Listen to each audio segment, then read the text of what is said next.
de majesté. Tout l'univers proclame ta grandeur.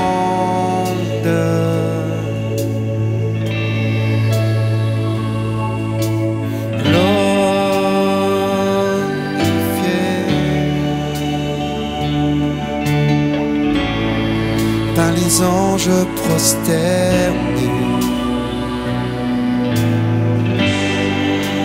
tu es assis à la droite du Père.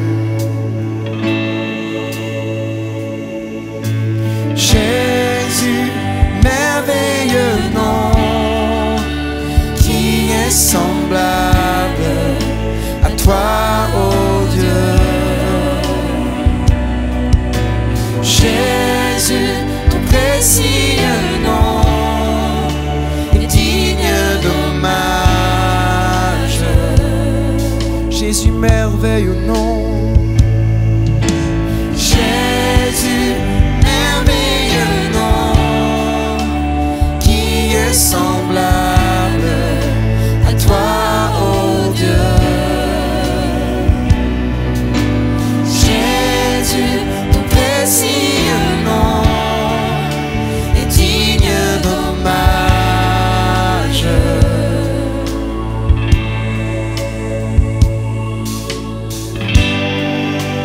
Captivé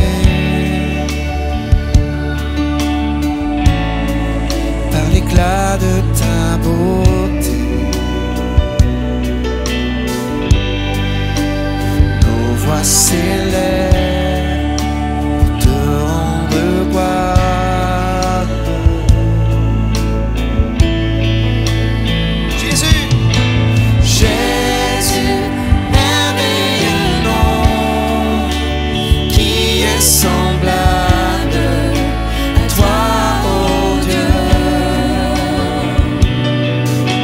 Jésus, ton précieux nom est digne d'hommage.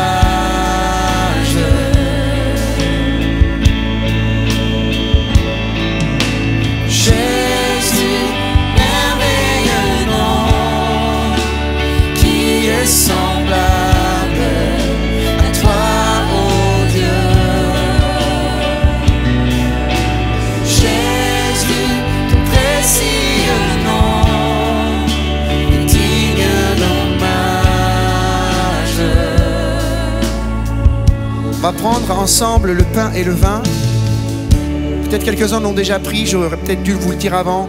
Mais en tout cas, pour tous ceux qui l'ont encore, on va le prendre ensemble. Ok? C'est bon? Est-ce que tout le monde l'a? Alors on peut y aller ensemble.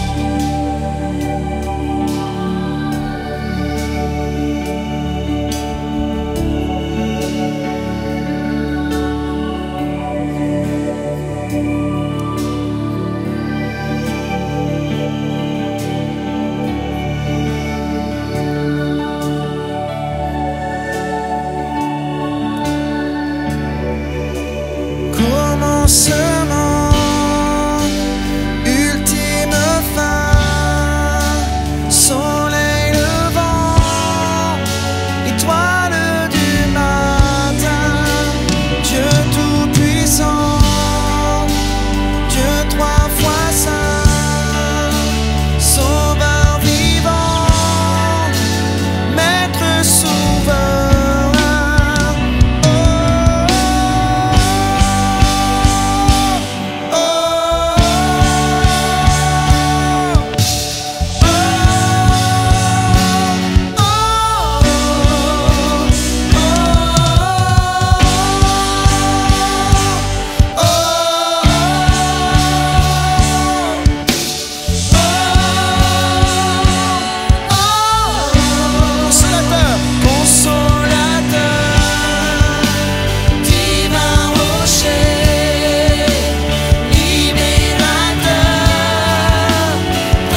Qui est semblable à toi, ô Dieu? Jésus, ton précieux nom est digne d'hommage.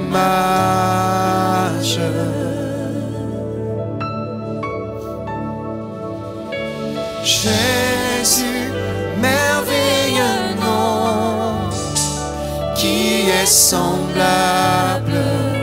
à toi, ô Dieu. Jésus, ton précieux nom est digne d'hommage.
Bonjour. Wow, c'est bon, vous êtes là. C'est un test en fait. Hein. Je le refais pour ceux qui n'ont pas dit bonjour. Bonjour. Ah, ok, il y en a même qui ont refait 2 fois, c'est très bien. Ça va, vous allez bien?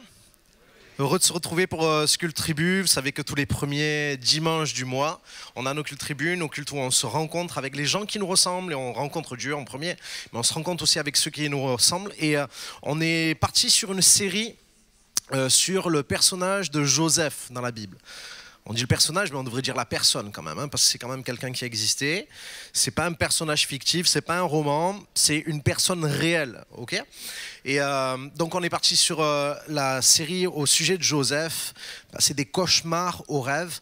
Et en fait, quand on parle de cauchemars, il y a tellement de choses dans la vie de Joseph qui nous ressemblent, tellement de choses dans la vie de Joseph, dans ce qu'il a vécu de pire, en fait, qui nous ressemblent. Et je crois qu'au travers des messages, Dieu est venu nous chercher quelque part. Il est venu nous chercher sur le terrain de la jalousie.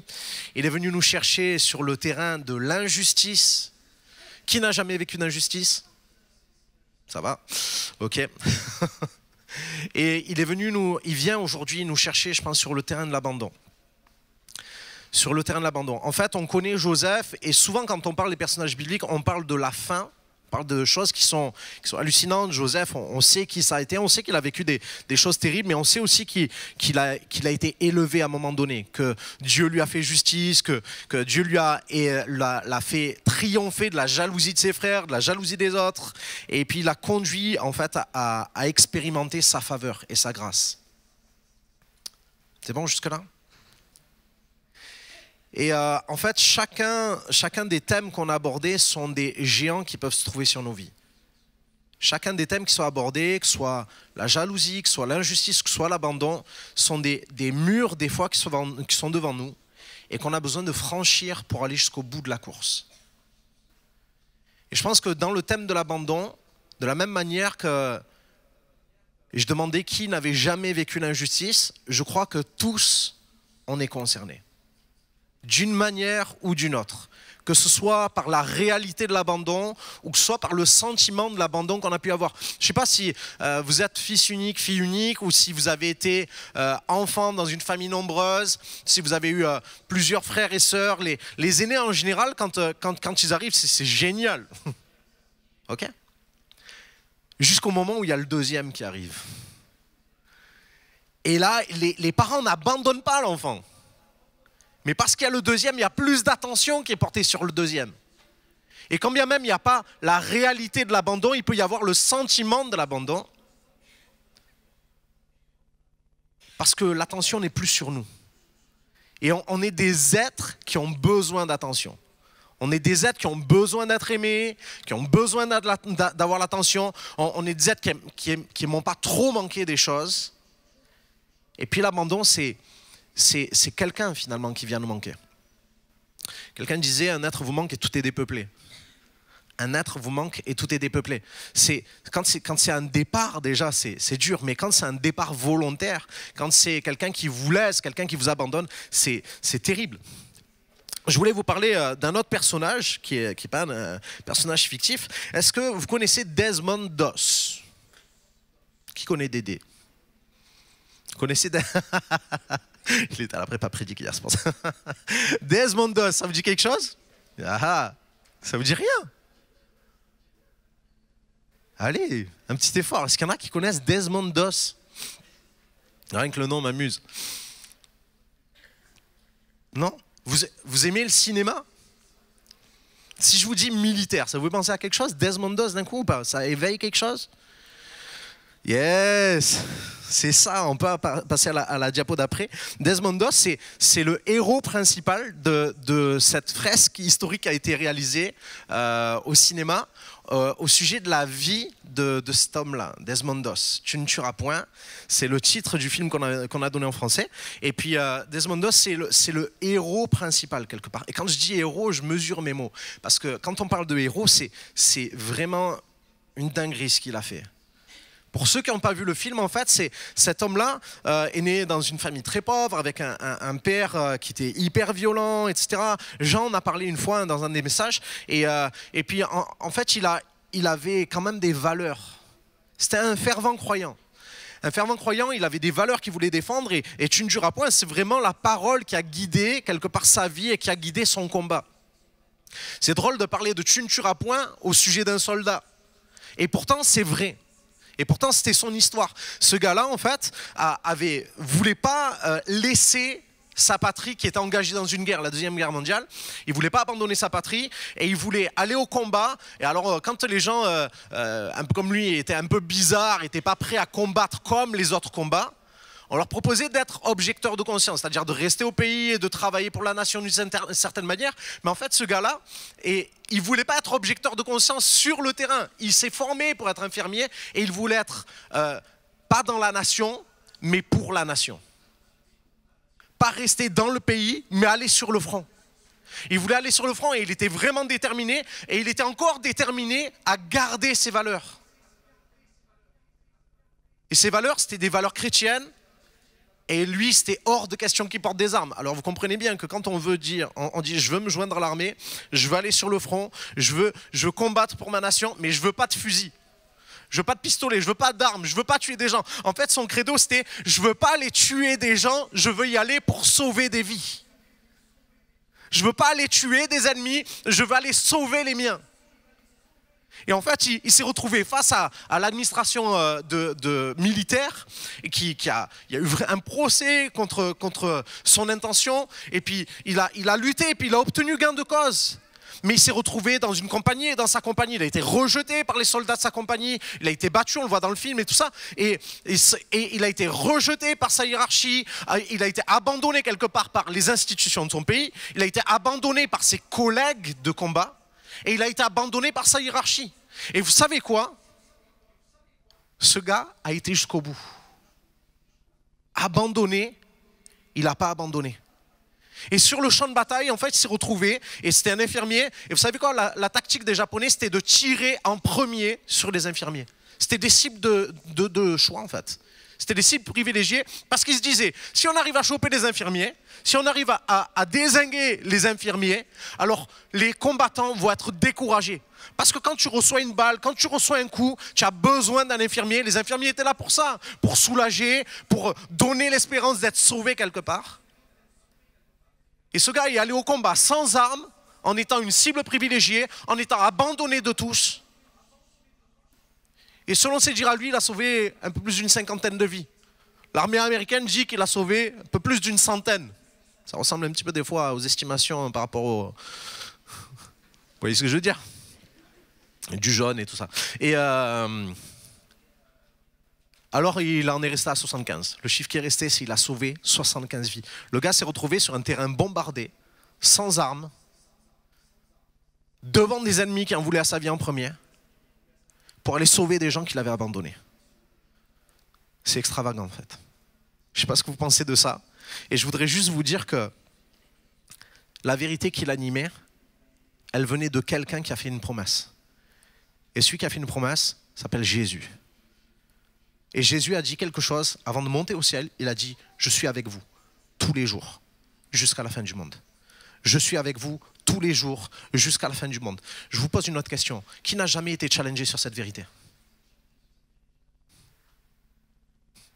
Qui s'est jamais senti abandonné de Dieu? Qui s'est jamais dit à un moment donné, waouh, où est-ce que tu es, Seigneur?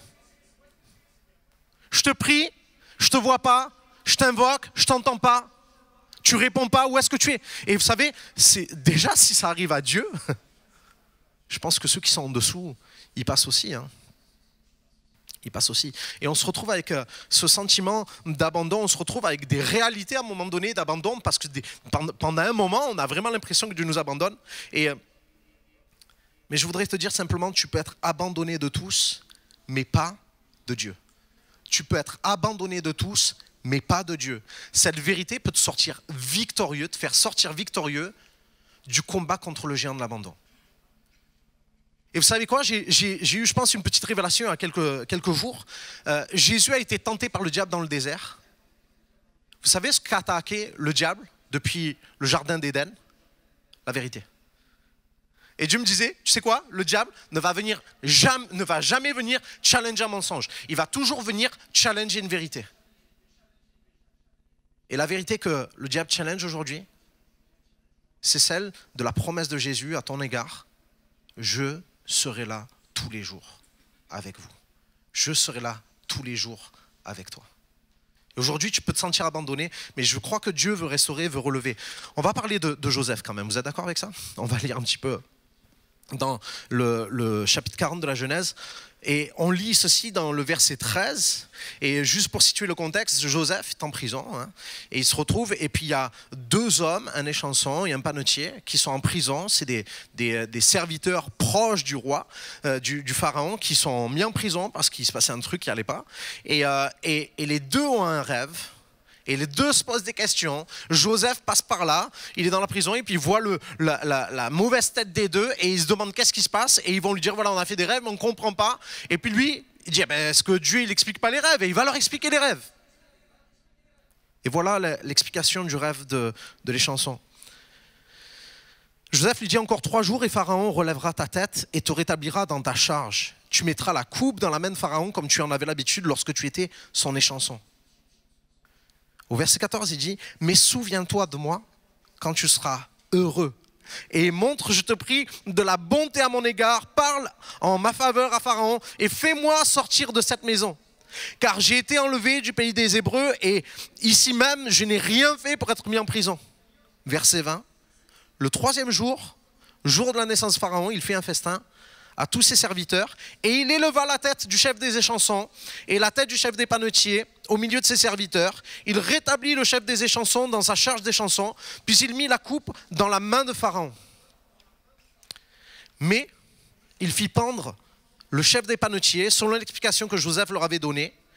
Le chef des échansons ne pensa plus à Joseph, il l'oublia. C'est bien les potes comme ça. Au bout de 2 ans, Pharaon eut un songe, ça c'est le verset 41, chapitre 41. Verset 9, c'est marqué, alors le chef des échansons prit la parole et dit à Pharaon, oh, il y avait avec nous un jeune hébreu esclave et chef des gardes, nous lui racontâmes nos songes et il nous les expliqua. Vous vous rappelez des rêves de Pharaon? Dans cette histoire de Joseph, tout le monde fait des rêves. Prisonnier, Joseph, Pharaon, tout le monde fait des rêves, c'est une histoire de rêve, sauf que c'est des cauchemars pour tout le monde. Okay, et en fait, je voulais juste vous raconter l'histoire de Joseph à un moment donné où il a été abandonné. Il dit à l'échanson qu'il vient de bénir. Ça vous arrive de faire du bien aux gens qui vous abandonnent après?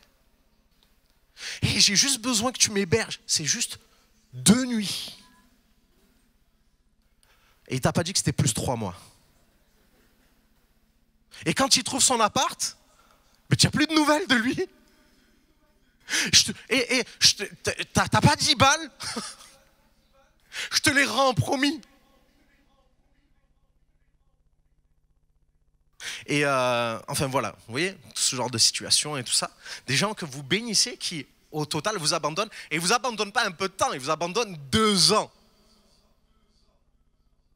Et ils t'abandonnent 2 ans, et au bout de 2 ans, ils se rappellent de toi pour dire oh, Pétard, tu sais quoi? Il y a une voie d'eau dans mon appart. Tu pourrais pas m'héberger 2 jours? C'est dingue hein, quand même. Hein, c'est dingue. Et en fait, au travers de l'histoire de Joseph, qui a été abandonné, je voudrais juste te dire que l'abandon, ce n'est pas une fatalité. Et c'est une réalité, certainement, mais la vérité, elle est plus grande que ça. Et la vérité, c'est que Dieu est capable de montrer que d'un enfant abandonné, d'un orphelin de cœur, il peut faire le restaurateur d'une nation et de la famille. Et que s'il l'a fait avec Joseph, Dieu est capable de le faire avec toi. Je ne sais pas quel est ton contexte en tant que, par rapport à l'abandon, par rapport à cette histoire de Joseph, par rapport à ce thème-là dans ta vie. Mais en tout cas, ce que je sais, c'est que Dieu veut restaurer ce matin, il veut relever. On va voir 3 choses. On va voir le contexte, le cœur et la course de l'abandonné. Le contexte de l'abandonné, c'est Joseph, en fait, il n'en est pas à son coup d'essai. Là, il est abandonné de les chansons, mais avant, il a été abandonné de Potiphar, qui n'a pas plaidé sa cause, bien sûr, et il devait défendre sa femme. Hein. Et puis, il a été abandonné par ses frères. Et puis même si on remonte un peu plus loin, son père savait ce qui se passait entre lui et ses frères, non? Avant qu'il dise, va prendre des nouvelles de tes frères. C'est comme si son père l'avait livré, son père l'avait abandonné entre les mains de ses frères, en ne se souciant pas de ce qui allait arriver. Abandonné de son père, abandonné de ses frères, abandonné de son boss, abandonné de celui qui l'a aidé.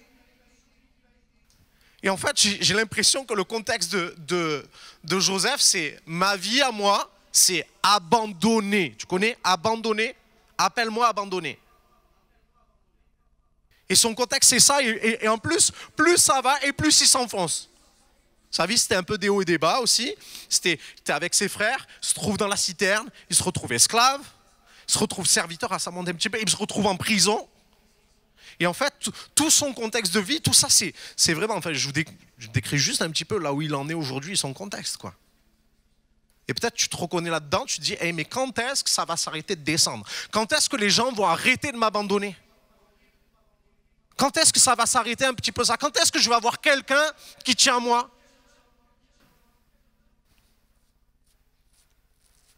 Et j'ai marqué que Joseph est à son point le plus bas, au point le plus bas, la prison. Encore une fois, abandonné. Mais en fait, vous savez quoi, quand je regarde la vie de Joseph, le contexte dans lequel il est, bon, il est abandonné, mais le contexte dans lequel il est en train de bénir les gens. Comment ça se fait? Qu'est-ce que c'est cette histoire? Le gars, il est abandonné et il continue de bénir les gens. Il a fait du bien à certains et puis il se retrouve en prison. Et puis il se retrouve en prison, il continue de faire du bien aux autres. Vous avez lu l'histoire de Joseph comme moi? Et quand je vous dis que ça vient nous chercher, c'est des fois, on se reconnaît dans les personnes de la Bible et on se dit, waouh, franchement, je suis aussi misérable que lui, ou il est aussi misérable que nous, et ça nous console un petit peu. Mais là, on tombe devant Joseph, le gars qui est abandonné comme toi et moi, et le gars continue de faire du bien, malgré son contexte. Mais vous savez quoi, la leçon que je retire de Joseph, l'abandonné, dans son contexte, c'est qu'abandonné, comme Desmond Doss, il n'a pas abandonné. Ce n'est pas le contexte de Joseph qui a changé Joseph, c'est Joseph qui a changé son contexte. C'est Joseph qui a changé son contexte. Et comment il a fait? Je me dis, c'est drôle parce qu'on lui fait du mal, il fait du bien. On lui fait du mal, il fait du bien. On lui fait du mal, il fait du bien. Ça vous rappelle quelqu'un ou pas? Ouais. Méprisé, abandonné des hommes, homme de douleur, habitué à la souffrance. Celui dont on détourne le regard. C'est tes souffrances et les miennes qu'il a portées. C'était lui notre infirmier. C'est lui notre Desmond Doss en fait. Et Joseph, il fait ça, ça vient tellement me chercher. Je me dis, mais en fait, il y a possibilité de s'en sortir malgré le fait qu'on est abandonné. Et il y a quelque chose qui va nous coûter pour que ça se fasse. Quelque chose qui va nous coûter pour que ça se fasse, c'est l'Épître aux Romains dit ceci, il dit, ne te laisse pas vaincre par le mal, mais surmonte le mal par le bien. Surmonte le mal par le bien. Et tu vas me dire, ouais, mais ça, j'ai déjà fait ça.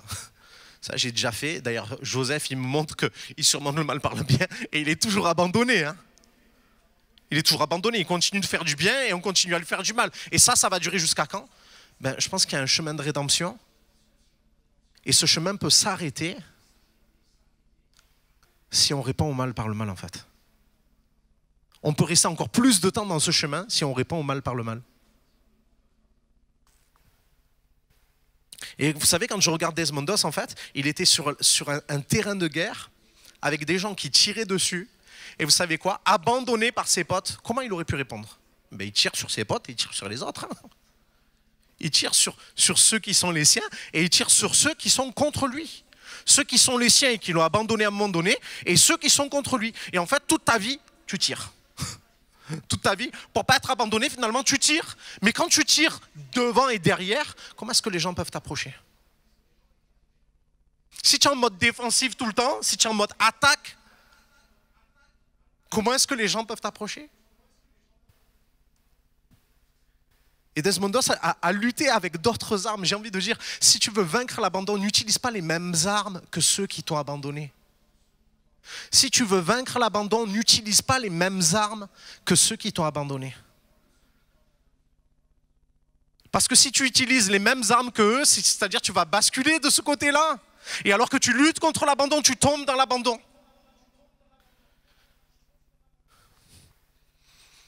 Je n'ai pas dit qu'il y avait une solution directe qui nous plaise. Hein.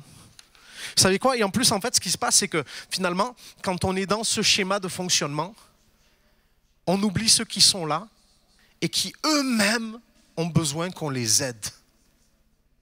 Eux-mêmes ont besoin qu'on ne les abandonne pas. Et vous savez quoi? Quand je regarde la vie de Joseph, en fait, il est là et il les a vus. Il voit ces gars, il voit leur mine triste. Lui, il est en prison, il est en galère comme eux. Hein. Dans la même galère d'ailleurs. Et il les voit, et en fait, il voit qu'ils sont tristes. Et tu sais quoi, il aurait pu passer et dire, mais moi je suis abandonné, Messie est là. Et puis je pense à mes frères, et franchement, si je les chope, ceux-là. Et Potiphar, mais franchement, ce gars, mais pourquoi il est en place? Pourquoi il a des responsabilités, ce gars?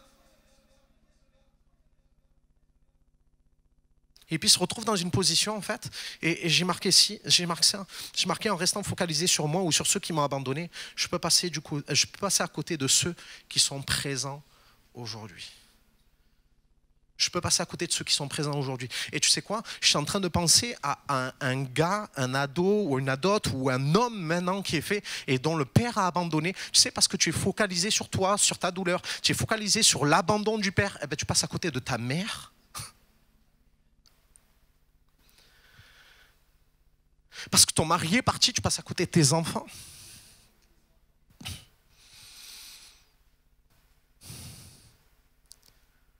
Là, je sais que ce message, en fait, si vous voulez, on n'est pas encore dans la partie consolation. On est dans la partie challengeante, en fait. Parce que Joseph n'est pas un personnage qui nous conforte. C'est un personnage qui nous challenge. C'est un abandonné qui n'abandonne pas. Et il vient chercher des abandonnés qui ont abandonné. Et je témoigne, hein, je peux témoigner de ma vie. À un moment donné, j'avais des tendances suicidaires, j'en pouvais plus, je voulais arrêter de vivre. J'étais prêt à abandonner la vie parce qu'on m'avait abandonné. Et je passais à côté de ma famille, mes proches, qui me manifestaient de l'amour. J'étais prêt à abandonner ceux qui ne m'abandonnaient pas. Et j'avais un état de cœur qui était terrible. Et je voudrais juste parler aussi de l'état de cœur de l'abandonné. Parce que, en fait, je ne sais pas si vous remarquez, mais Joseph, il faisait du bien. Mais vous allez me dire, ouais, mais pourquoi il le faisait du bien? Il faisait parce qu'il a juste envie de s'en sortir, hein? Non? Vous pensez ça ou pas? On peut faire ça. On peut faire ça. On fait du bien parce qu'on a envie de s'en sortir. On est un peu dans la manipulation, quoi. On fait du bien parce qu'on se dit, si je fais du bien à la personne va me faire du bien. Et le problème, c'est quand la personne ne me fait pas du bien, ben, je fais du bien à perte. Mais ça, c'est quand mon agenda, mon cœur à l'intérieur, il n'est pas animé des sentiments qu'il faut. J'ai marqué, en étudiant, j'ai regardé et j'ai trouvé une pathologie qui s'appelle trouble de la personnalité borderline. Pathologie qui s'appelle trouble de la personnalité borderline. Alors je vous dis un peu ce que c'est. Les troubles de la personnalité borderline ou trouble de la personnalité limite, c'est un trouble de personnalité caractérisé par une impulsivité majeure et une instabilité marquée par des émotions et des relations interpersonnelles et de l'image de soi. C'est-à-dire en fait que l'image de moi, elle est caractérisée par le regard des gens autour de moi. L'image que j'ai sur moi, elle est caractérisée par ce que les gens m'apportent et tout ça. Et en fait, les gens, quand ils m'apportent du négatif, ça génère chez moi des émotions hyper négatives. Et regardez ça. De toutes les expériences difficiles, ce sont les expériences d'abandon ou de séparation, de rejet, de mépris qui apparaissent les plus menaçantes pour ces personnes. Cette menace est telle qu'elles sont hypersensibles et au moindre indice pouvant confirmer leurs craintes, elles sont promptes à conclure que ce qu'elles craignent est advenu. Au moindre signe que je vois chez les gens, « Ah, il ne m'a pas dit bonjour. Ah, elle est passée devant moi. » Et j'ai appelé, j'ai envoyé un message il y a 3 minutes. Je n'ai pas de réponse. J'ai vu sur WhatsApp, c'est bleu. Elle a vu mon message, il a vu mon message. Et vous savez quoi, ça m'arrive, hein. C'est terrible, hein. Parce que des fois, quand on est anxieux, quand on attend, quand on a besoin, et qu'on compte sur les gens pour nous amener, eh ben on est comme ça. Et j'ai pas de trouble de la personnalité borderline, j'espère. Et en fait, ça va se traduire par plein de choses. Les comportements impulsifs sont habituels, donc l'alcoolodépendance, l'abus substantiel, c'est-à-dire drogue, troubles de l'appétit, des problèmes de libido, de sexe, des problèmes, ça veut dire dans l'excès comme dans le manque, une agressivité au volant, il y en a plein des gars ici, hein, de troubles de la personnalité borderline. Ça peut être une démission d'un travail, l'abandon des relations sociales, les fugues, le shopping, mesdames, l'automutilation, les tendances suicidaires. Et vous savez quoi en fait? Ça arrive parce que ces personnes qui comptent sur les gens, des fois elles font tellement de bien. Elles font tellement de bien. En fait, pour ne pas être abandonnées, elles font du bien. Et pour ne pas être abandonnées, elles font beaucoup de bien. Et pour ne pas être abandonnées, elles font trop de bien. Vous avez eu déjà des gens autour de vous qui sont là et qui sont tellement gentils et tellement présents que ça devient lourd. Et alors qu'ils veulent faire du bien, en fait, leur agenda, c'est que tu leur fasses du bien, tu leur rendes. Et quand ils ne voient pas que tu leur rends, ils continuent à faire du bien. Ils continuent à faire du bien. Et là, je me suis dit, peut-être, Joseph, là, tu as un trouble de la personnalité borderline, quoi, au final. Et j'ai marqué que des fois, on peut faire les bonnes choses, mais pour les mauvaises raisons. Tu peux faire du bien aux gens, mais parce que tu as un cœur d'abandonné, parce que tu as un cœur d'orphelin, en fait, tu fais du bien pour recevoir du bien. Tu fais du bien parce que tu as peur que les gens te laissent. Tu as peur que si tu dis ce que tu penses, tu as peur que si tu fais ce que tu dois faire, ben les gens t'abandonnent. Alors tu ne le fais pas. Tu sais pourquoi? Parce que tu es caractérisé par le cœur de l'orphelin, le cœur de l'abandonné. Mais quand je vois Joseph, excusez-moi, mais il nous manque encore des claques, c'est terrible ce Joseph. Joseph, quand il est chez Potiphar, la femme de Potiphar veut coucher avec lui. Et il va dire à la femme de Potiphar, non, attends. Et il dit, ton mari, mon maître, il ne m'a rien interdit, excepté toi, parce que tu es sa femme. Comment ferais-je un si grand mal et pécherais-je contre Dieu? Comment ferais-je un aussi grand mal et pécherais-je contre Dieu? Tu le vois le cœur de Joseph là-dedans? Il ne faisait pas du bien pour que les gens lui fassent du bien. Il ne faisait pas du bien parce qu'il avait peur d'être abandonné. Il a été abandonné. Mais il faisait du bien parce qu'il avait en pensée Dieu. Il avait en pensée Dieu. Et je me suis dit peut-être qu'avec toutes ces galères, il a dû se dire quand même, Seigneur, à un moment donné, il faut que tu me dises que tu m'as abandonné parce que je comprendrai mieux ma vie si tu avoues, Dieu, quand même, que tu m'as abandonné. Mais je pense que son cœur, il était détaché de ça. Je ne sais pas pourquoi. Il y a quelque chose de surnaturel. Il y avait la présence de Dieu, certainement. Et c'est pour ça que son cœur, il était là. Et je veux dire vraiment, tu sais, la Bible dit, garde ton cœur plus que toute autre chose, car de lui viennent les sources de la vie.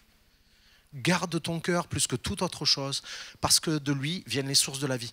La Bible dit, garde ton cœur. Tu sais pourquoi? Parce que personne ne va le garder pour toi. Garde ton cœur parce que personne ne va le garder. Pourquoi? Pour toi. Et tu sais, la deuxième raison pourquoi la Bible dit ça, parce que Dieu, il est là et il veut garder ton cœur avec toi. Et je pense que Dieu était avec Joseph pour l'aider à garder son cœur. Parce que j'ai dit que le point le plus bas de la vie de Joseph, c'était la prison.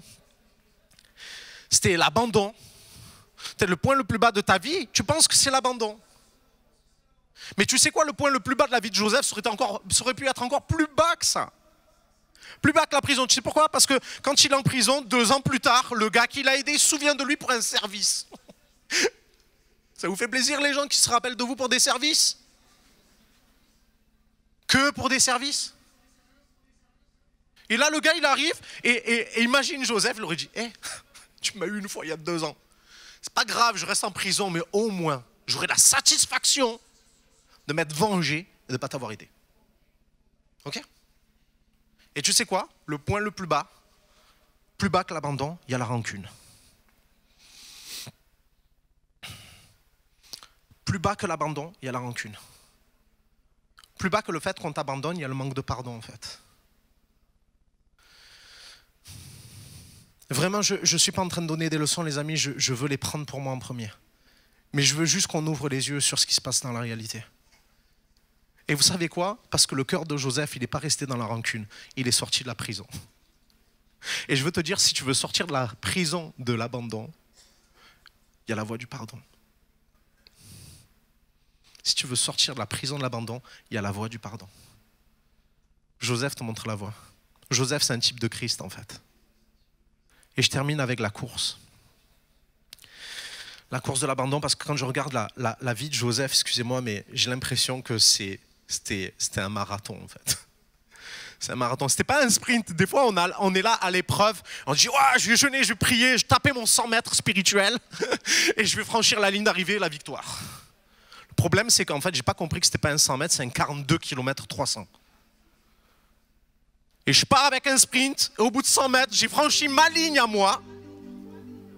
Et je ne comprends pas pourquoi ça ne s'arrête pas la course. Je ne comprends pas pourquoi j'ai franchi mon premier abandon, et puis il y en a un deuxième, et puis il y en a un troisième, et puis il y en a un quatrième, et puis j'étais abandonné par mon père, et tu as été abandonné par ton père, et puis j'étais abandonné par mes frères, et par ma famille, et puis tu as été abandonné par ta famille. Et puis j'étais abandonné par mes collègues de travail, et tu es abandonné à ton travail. Je t'ai abandonné par mon boss devant l'injustice. Et puis je suis abandonné aujourd'hui par les gens que j'aide.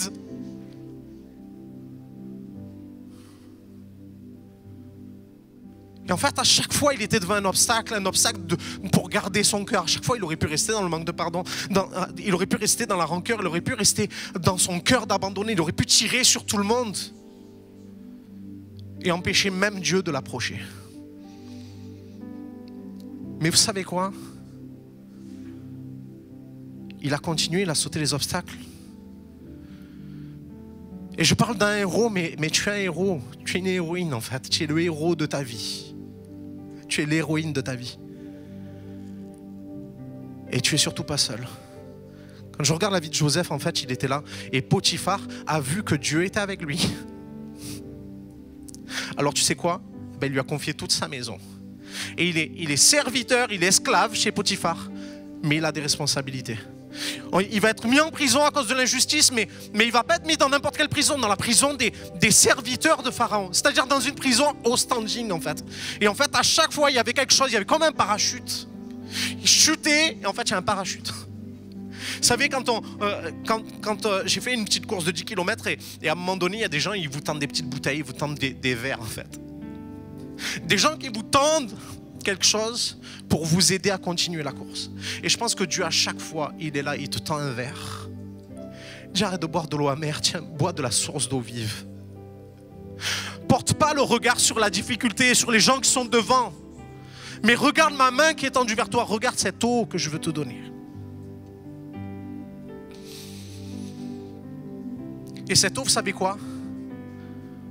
En la buvant, Joseph a dit, waouh, j'étais abandonné des miens, ils ont failli me tuer, mais je suis encore vivant. J'étais dans l'injustice, mais Seigneur, tu es encore là aujourd'hui et tu me bénis dans la prison. Et quand il va sortir, il va réaliser qu'il a eu raison de faire ce qu'il a fait. Il a eu raison de faire équipe avec Dieu. Parce que Dieu ne t'abandonnera jamais. Je suis tous les jours avec toi jusqu'à la fin du monde. Et je veux juste lire un verset avec vous dans Ésaïe 49. Verset qui un jour m'a trouvé, est venu me chercher, m'a trouvé en fait. Ésaïe 49, 15-16 dit: Une femme oublie-t-elle l'enfant qu'elle allait? N'a-t-elle pas pitié du fruit de ses entrailles? Quand elle l'oublierait, moi, je ne t'oublierai point. Voici, je t'ai gravé sur mes mains. Vous savez de qui il est question? Est-ce qu'on ne voudrait pas juste se lever et dire: Seigneur, je veux saisir ta main? Peut-être tu es abandonné, peut-être il y a quelqu'un, toi tu n'es pas dans ça aujourd'hui, tu n'es pas dans cet état d'esprit, mais je voudrais juste que tu penses à la personne qui est autour de toi. Et peut-être tu es abandonné aujourd'hui, mais je voudrais que tu penses peut-être à une autre personne qui est abandonnée, se décentrant de nous et se décentrant de ceux qui nous ont abandonnés. On peut se tourner vers quelqu'un.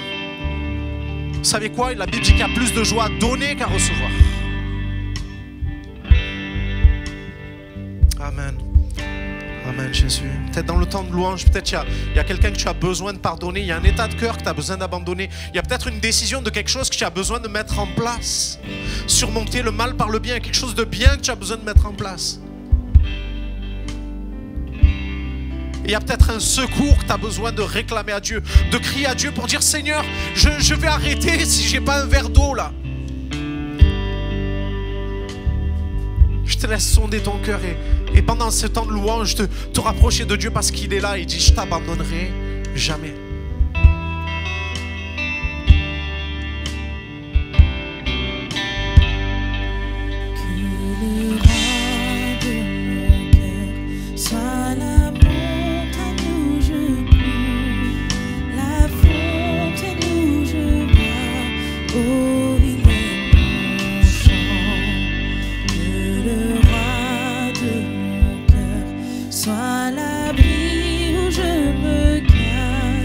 Le salut de ma vie, oh il est mon chant. Tu es bon, bon, oh, tu es bon, bon, oh, tu es bon, tu es bon, tu es bon, tu es bon, oh, tu es bon, bon, oh, que le roi de mon cœur soit le vent dans mes voiles, mon ancre dans les vagues, oh il est mon chant, que le roi de mon cœur soit le feu dans mes veines, la raison de ma vie, oh il est mon chant. Tu es bon, bon, oh, tu es bon, bon, oh, oui tu es bon, tu es bon, oh Jésus tu es bon,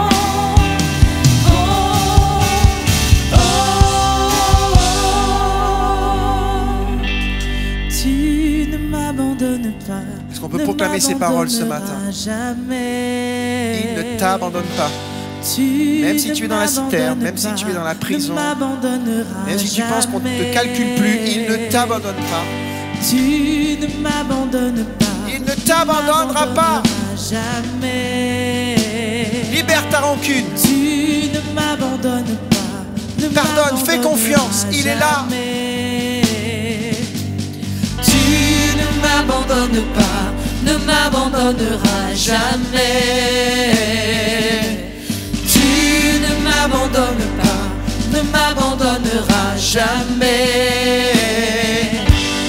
Tu ne m'abandonnes pas, ne m'abandonneras jamais.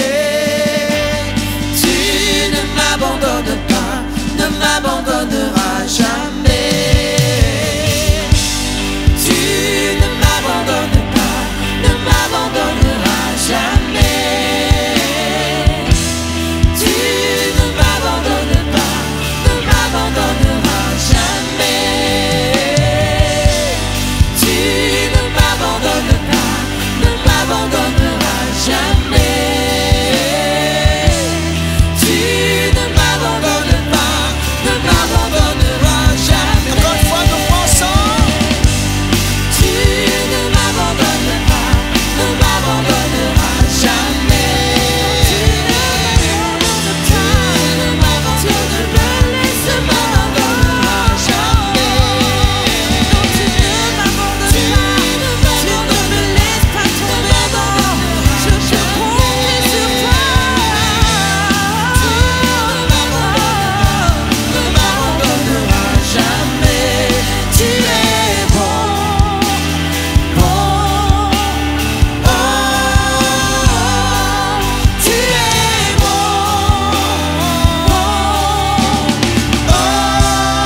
sommes heureux d'avoir pu passer ce culte ensemble dans la présence de Dieu. Et si vous passez en région parisienne, nous serions ravis de vous accueillir pour vivre un culte ensemble. Sachez que l'église MLK met à votre disposition d'autres contenus sur son site internet ou sur la chaîne YouTube Église MLK. N'hésitez pas à vous abonner. Notre mission, notre désir, c'est de vous offrir des contenus de qualité qui touchent les cœurs et qui changent des vies. Et pour cela, vous pouvez nous aider en soutenant financièrement ce beau travail afin que d'autres à leur tour soient bénis. Je voudrais personnellement vous dire merci. Merci pour votre fidélité, merci pour votre générosité et à très bientôt j'espère.